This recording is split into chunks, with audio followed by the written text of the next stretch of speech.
Hola amigos. Ya que de pronto escuchar 7 audios de media hora cada uno para algunos puede ser demasiado, ya que puede parecerles a algunos que se ha usado lenguaje muy rebuscado, hemos decidido hacer una microversión para dummies, para niños de 6 años también y para niños de 7 años. Algo que cualquiera pueda entender. ¿Qué es lo que se ha querido decir aquí? A ver, se ha querido decir que la ciencia no es ningún saber, en primer lugar. Nos van a responder que sí lo es porque si por ejemplo usted sabe que una bacteria produce cierta enfermedad, pues ya sabe algo, ¿cierto? Pues no, no es así. A eso se responde que lo que se tiene es en ese caso un dato, una porción de una afirmación verificada o contrastada con un hecho y que se ha convertido en un mensaje. El dato convertido en mensaje se llama información. Usted tiene un dato y tiene información, pero no confunda los pantaloncillos con el pantalón. Los datos, la información y el saber son tres cosas diferentes. El saber, la definición de saber es mucho más profunda que eso. Lo que estamos llamando a hacer es una completa reforma del entendimiento, una completa reforma de la idea de saber. Saber es rendir la razón suficiente de una cosa sin quitarle un grano de su constitución. Entonces, la ciencia convierte las cosas en datos, les quita, saca de ellas partes para poderlas simplificar. Y cuando hace eso, pues deja de ser saber, se convierte en dato y la suma de datos no da un saber. ¿Cómo así? Podrán decir algunos, ¿cómo así que la suma de datos no nos da un saber? Se los podemos demostrar utilizando el ejemplo del colador de arena.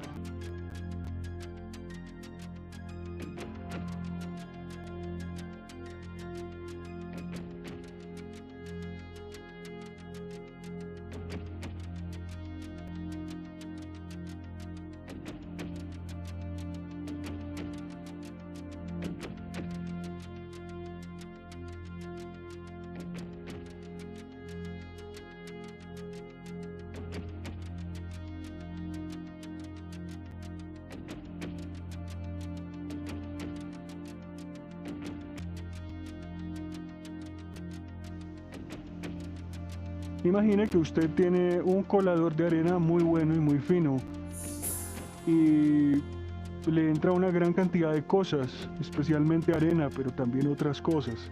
Al final va a tener un pequeño montón de arena refinada y el colador dejó atrás o filtró muchos otros elementos, piedras, pedacitos de oro, perlas, larvas, pedacitos de madera, pedacitos de vidrio, excrementos, una que otra moneda, una fotografía vieja y solo dejó que arena, arena muy refinada.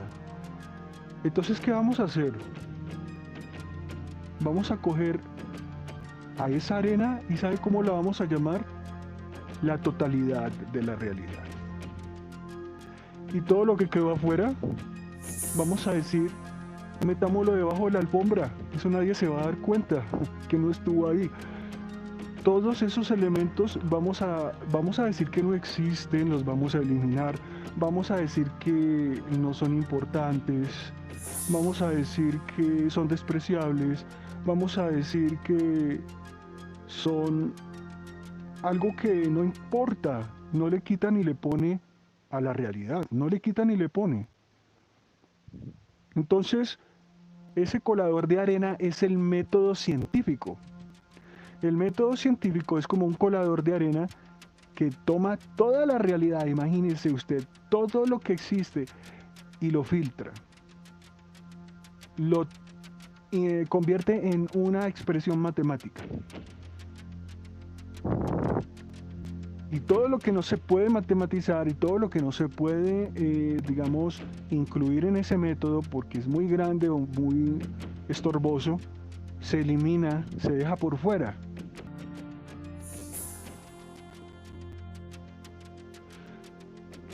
Y eso que queda al final se llama datación, señoras y señores, datación.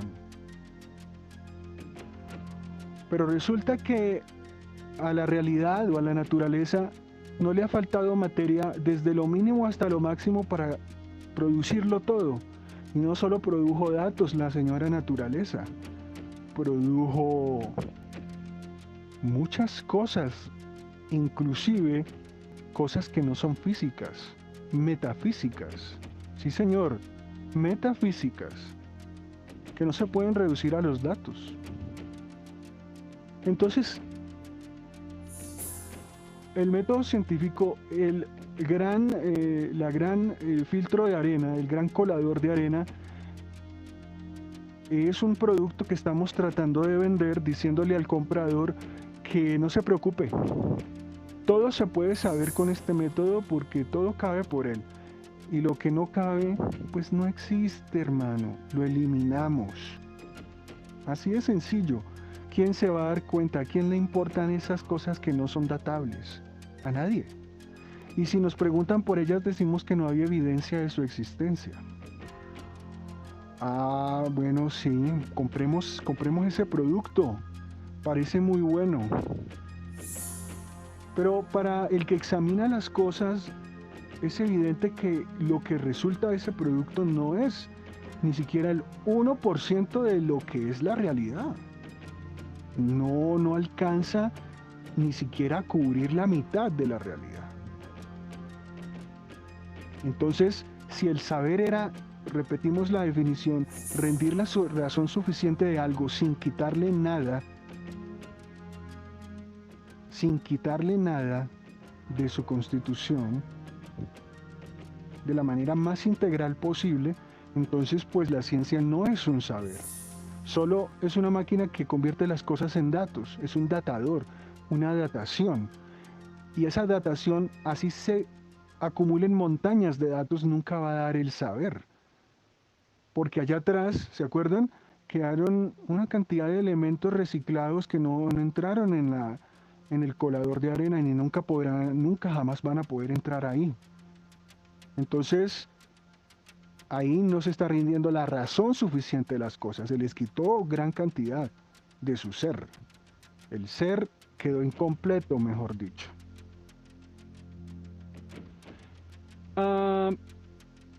Pero un científico o un cientificista diría, no, pero es que no hay nada metafísico, deje de hablar pseudociencia, deje la magufería, ¿no? De pronto Iván Baeza o la señora Rocío Vidal dirían eso. Sí. El problema es el siguiente, que se están metiendo en un pantano ellos mismos de aguas movedizas donde no van a poder salir. Porque hagámosles unas preguntas, a ver. La ciencia se define como ese trabajo consistente en expresar las cosas en un lenguaje matemático que sea capaz, una vez matematizado, de predecir los eventos futuros, o sea, de contrastarse con los hechos, en otras palabras más sencillas. Si ese lenguaje o si ese modelo matemático no predice los eventos de la experiencia, pues se descarta por otro que sea más refinado y lo prediga mejor, con más exactitud. Ok. Y perdón la pregunta, ¿de dónde vienen las matemáticas que usan? Porque lo que usted me está diciendo básicamente es que la ciencia solamente es, al final de cuentas, coger una herramienta llamada matemáticas y aplicarla. Son matemáticas aplicadas, mejor dicho. Así, para dummies, matemáticas aplicadas. ¿Y a usted no le da curiosidad, como interés saber de dónde vinieron las matemáticas que tanto usa y abusa? ¿No le causa como interés o curiosidad saber de dónde le llegó ese instrumento que tanto usa y con el cual se escuda para todo? El científico promedio va a decir lo siguiente: Ese no es problema mío. Las matemáticas no son mi problema. Las uso, pero no me interesa saber de dónde vienen. No, no me preguntes eso porque yo de eso no sé nada. O sea, yo me monté en un carro que me regalaron y se ve muy bonito y lo manejo muy bien. Pero a mí no me interesa saber de dónde viene ese carro. Hmm. Un ejemplo muy cotidiano en el debate actual de la ciencia. Llega una persona y dice, bueno, yo creo que existe un plano donde nosotros pasamos a existir después de que morimos, porque hay muchas personas que han tenido experiencias cuando son declarados muertos clínicamente y regresan después de una resucitación médica y, y describen que hay algo más allá cuando sus cerebros estaban clínicamente muertos. Entonces, el científico promedio o una persona como Rocío Vidal, por ejemplo, va a decir, no, no, no, no, no, no. La ciencia no tiene ninguna evidencia de que exista un plano más allá de este. Un plano metafísico, ¿sí? Ok, entonces volvemos y le preguntamos, ¿estás segura o seguro de eso? Porque yo sé que existe algo que tiene mucha valiosa evidencia de que sí existe un plano metafísico. No, usted está delirando, usted me está hablando de magufería, dirá ella, o dirá Iván Baeza o cualquier cientificista. No existe evidencia de que exista un plano metafísico más allá de este. Y volvemos y le repetimos, ¿está seguro de eso, señor científico? A ver, venga, le hago una pregunta. Usted dijo más atrás que no le interesaba saber de dónde vienen las matemáticas porque ese no es su problema, aunque las usa todo el tiempo. Aunque la ciencia solamente son matemáticas aplicadas, no le importa de saber de dónde llegó su herramienta de trabajo, ¿cierto? Pero dígame una cosa. ¿Acaso no es cierto que, por ejemplo, existen fenómenos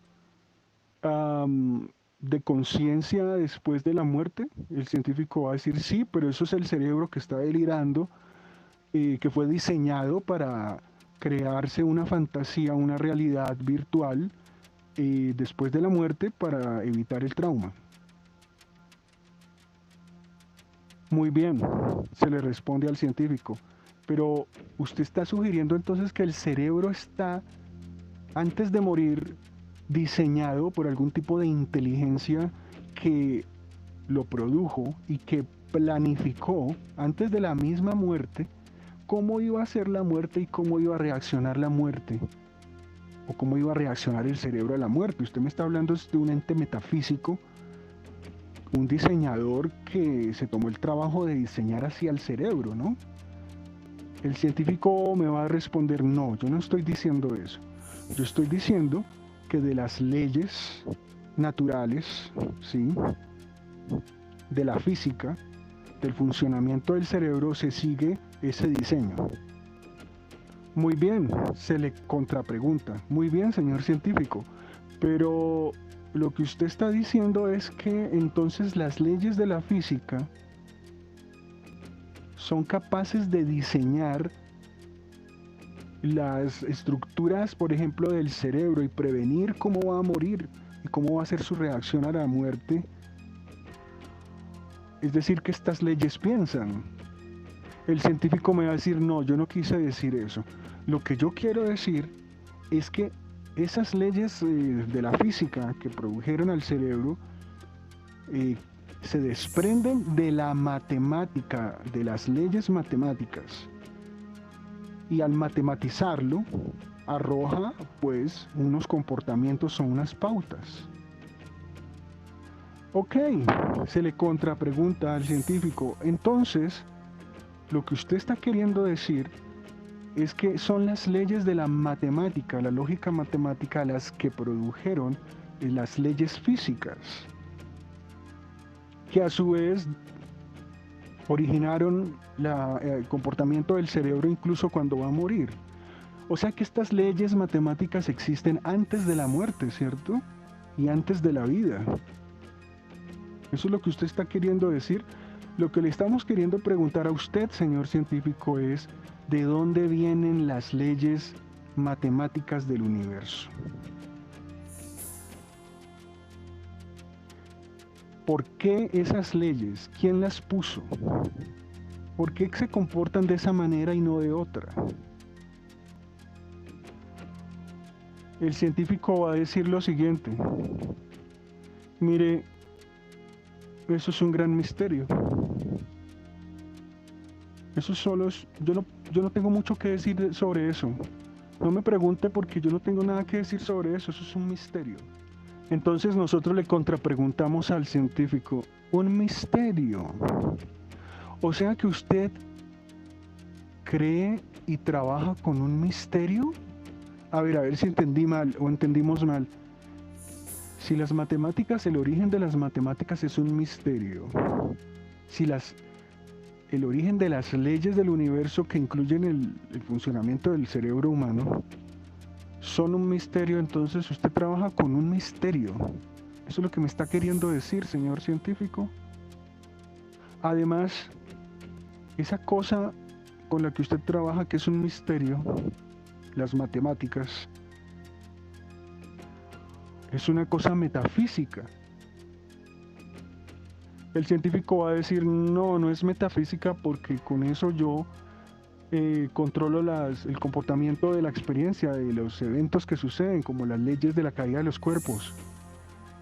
Efectivamente, regulan, nosotros le respondemos al científico, ¿regulan las leyes? ¿Esas leyes regulan el comportamiento de las cosas físicas? Pero esas leyes no son cosas físicas. Admitirá con nosotros que los números no están en ninguna parte del espacio.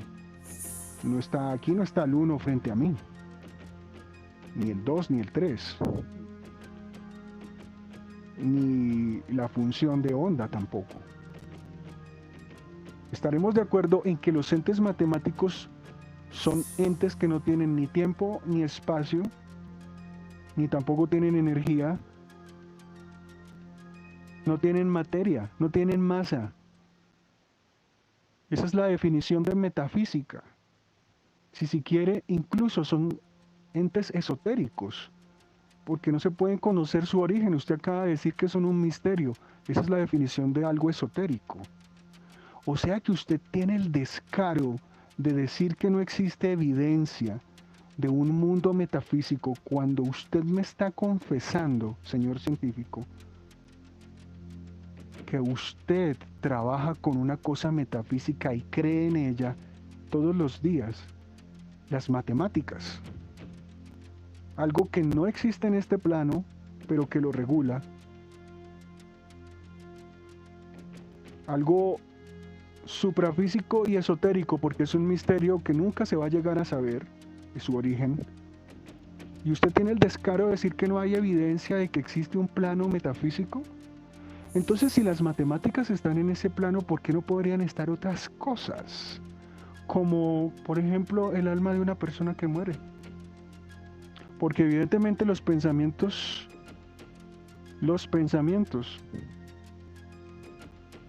si se define al alma como el pensamiento, ¿no? Los pensamientos son parte de una estructura matemática, porque los pensamientos se pueden expresar también como afirmaciones lógicas. Entonces, usted no puede decir que no hay evidencia. Sí hay evidencia. Usted la maneja todos los días. Usted todos los días trabaja con algo de un plano metafísico. El científico nos va a responder varias cosas. La primera es que paremos la conversación, porque son juegos del lenguaje. Eso es una manera bastante cobarde de huir. Otra va a ser decir que, por ejemplo, que la experiencia que tenemos de la caída de los cuerpos no es una cosa metafísica, aunque la ley de caída de los cuerpos sí sea una cosa metafísica, una cosa que no existe en el tiempo ni en el espacio, un mero pensamiento, y que es un misterio por qué esa, digamos, esa ley matemática se aplica y está en todas partes, y por qué los cuerpos físicos la obedecen. De pronto, si es un científico humilde, va a decir, sí, usted tiene razón, existe algo metafísico y me equivoqué. Entonces yo no tengo evidencias, sino que al contrario, es decir, yo no tengo evidencias contra la existencia de lo metafísico, sino que al contrario, tengo evidencias a su favor, podría decir. Pero esto muy rara vez va a suceder. En los últimos 25 años han surgido una moda llamada neurociencia, y de esa moda podría responderse que pues las matemáticas se las inventó el cerebro. Aplausos. ¿Y ya? Entonces se les pregunta, ¿y ya? ¿Tan rápido? Pero un momento. Si las matemáticas se las inventó el cerebro, queda una duda muy grande. Evidentemente el cerebro tiene una estructura matemática. Es decir, las redes neuronales, el axón, cilindro eje, los microtúbulos, las dendritas, las leyes matemáticas y pues de la física y la química que rigen esos intercambios de sustancias entre neuronas, neurotransmisores que llaman con esas palabras rebuscadas. Bueno, todo esto obedece, es una estructura, un diseño matemático. O sea que el cerebro se inventó las matemáticas, un momento, el cerebro se inventó las matemáticas que rigen al cerebro, o sea que el cerebro hizo al cerebro. ¡Wow! Esto sí que es curioso, esto está peor que el misterio de los muertos, de las personas que fallecen y siguen viviendo, esto está más raro todavía. O sea que el cerebro existía antes de las matemáticas, para poderlas inventar, claro, ¿no? O sea que cómo se hizo a sí mismo, o sea que el cerebro es que un ser mágico, ¿no? En otra discusión diferente, también hay algunos tienen que admitir que la mente no pudo haber puesto a la mente, sino que la mente viene de algún lugar. Entonces la neurociencia no puede decir que el cerebro inventó las matemáticas.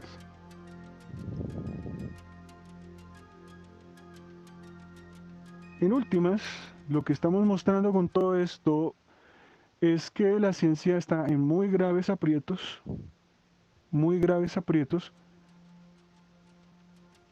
como un saber. La ciencia le va muy bien como datación y como información, y debe quedarse con el bautizarse, hacerse una reforma de la ciencia, una reforma del entendimiento, definir de una manera diferente la palabra o la definición de saber y la definición de ciencia.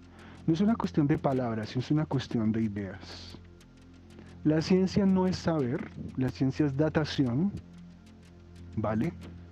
Que se convierte en información y puede ser útil, no se le quita eso, pero no es saber. Y por supuesto, el saber es algo mucho más serio. Probablemente el saber sea imposible, ¿sí? Es cierto. Como decía quizás Crates en los diálogos de Platón, el saber no es posible. Pero tampoco es necesario ser un nerd y un geek para ser feliz. O sea, no tenemos que saberlo todo. Es posible que ni siquiera podamos tener el conocimiento de un alfiler, que no existe la posibilidad de la ciencia.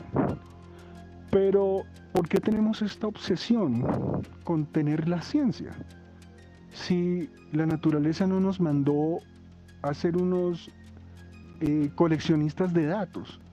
Para ser feliz, como dice una canción, no se necesita tanto cartón, tantos títulos y tantos datos.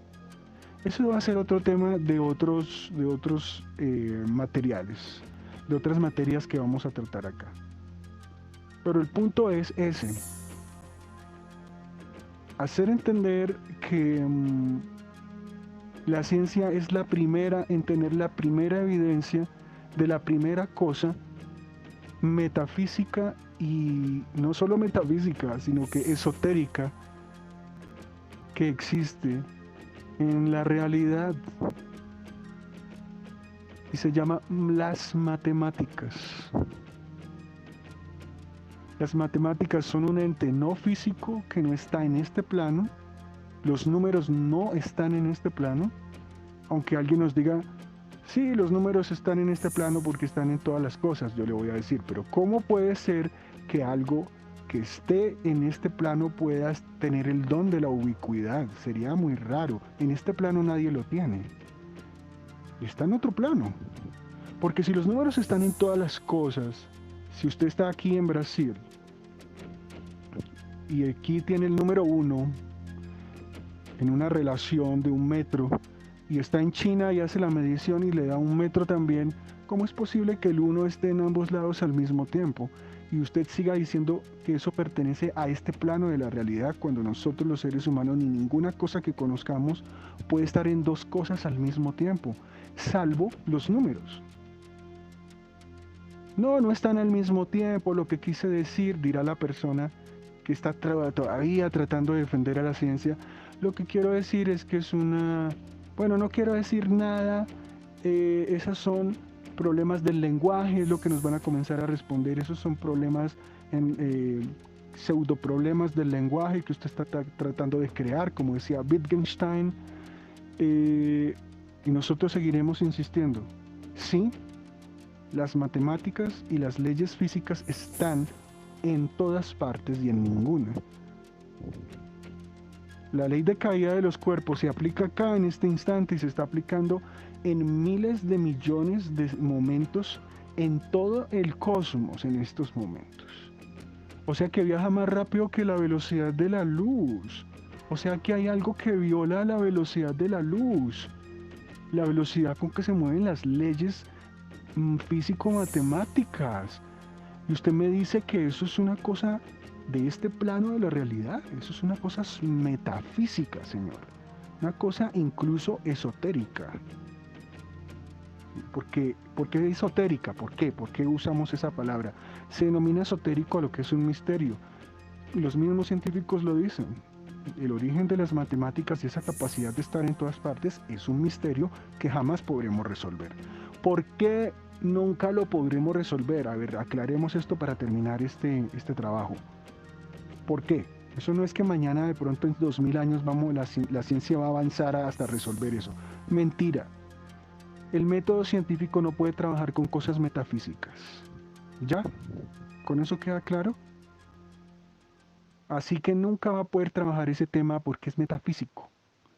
No cabe por nuestro filtro o nuestra coladora de arena. Por ahí no cabe ese problema. Se queda afuera. Es otra de las cositas que queda fuera del método científico.